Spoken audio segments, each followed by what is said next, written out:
Hey everybody, Minnesota Vance here. We're about to go to the Swansea Townsite. It's an old mining town that's now a ghost town, and it's got some historical plaques and things there, and looks pretty cool from the air. I checked it out on Google Maps, and it should be interesting.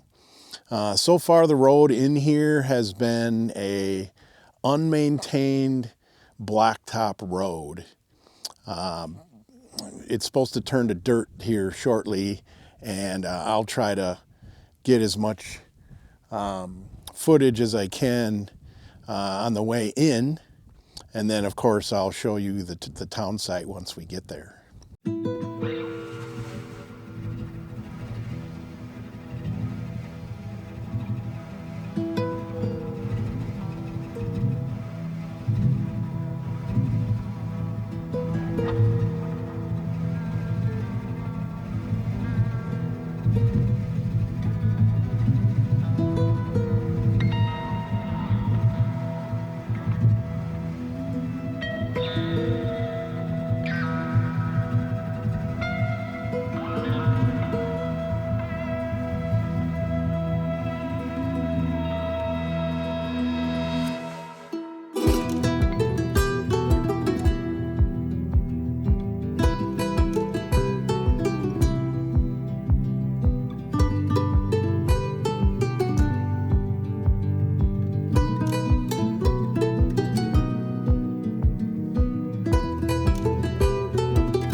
If you'd like to know more about the Swansea Town site or what they were mining, you can pause the video here.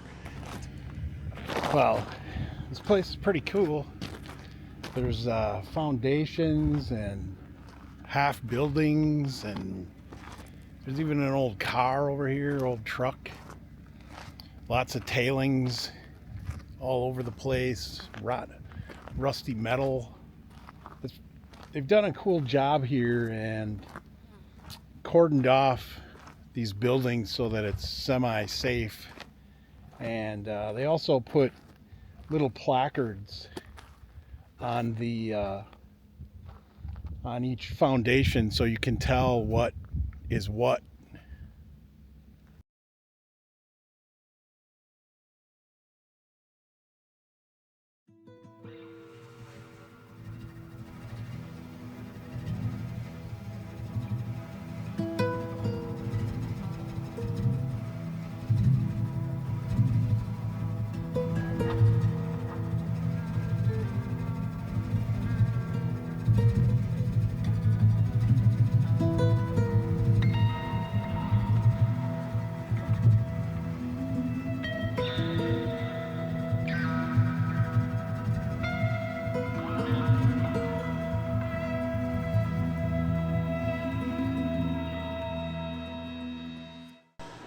This building that's on the screen now was called the diffuser, some sort of a way to make the smelting of the ore quote unquote safe, so that the toxins that were emitted into the air were somehow circulated back into this building and scrubbed out of the air.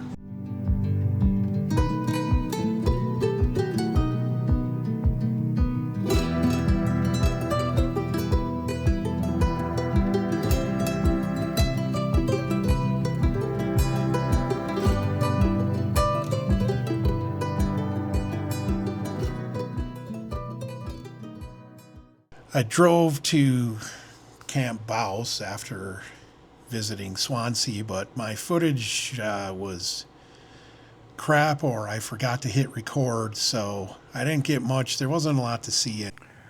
Well, I made it to Camp Bouse, and now I'm at Bouse, and I'm gonna sign the register here. There are two pieces of armor in the city of Bouse. One is this M60 tank, which is not a World War II era tank, but it was active at Camp Bouse at some point.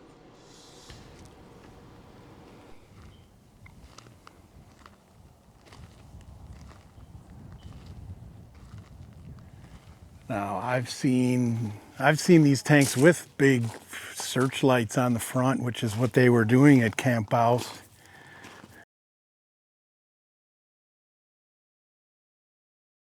The other piece of armor is this self-propelled artillery piece. Again, a 1960s era armor that was active at Camp Bouse, but not during World War II when it was a top secret base. This little plaque says General George Patton established Camp Bouse in 1943 in the Butler Valley as a site for training over 5,500 carefully screened and qualified volunteers. These soldiers were trained to use a highly secret weapon called the Canal Defense Light, dubbed the Gizmo by the soldiers who operated it.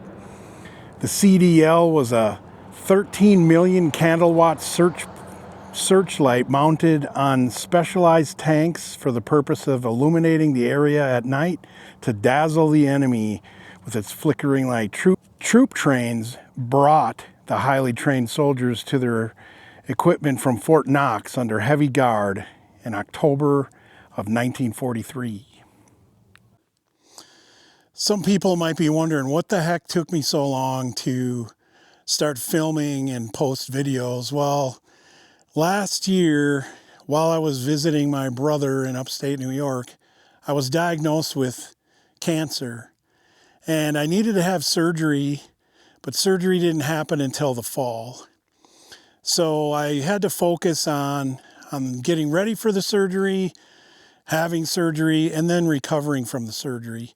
And then once I was cleared, at the end of January, I started my drive down to Arizona, where I got acclimated to the warm weather because it was 28 below zero when I left Minnesota. After a few weeks there in the desert getting acclimated, then I went to Lake Havasu and started my drive on the trail that goes from Lake Havasu all the way to Boulder City. Anyway, I hope you have enjoyed the video that I put together. There'll be some more. I don't know where I'm going to go next, but it won't be long, and I'll film and I'll post another video pretty soon. Thanks for watching.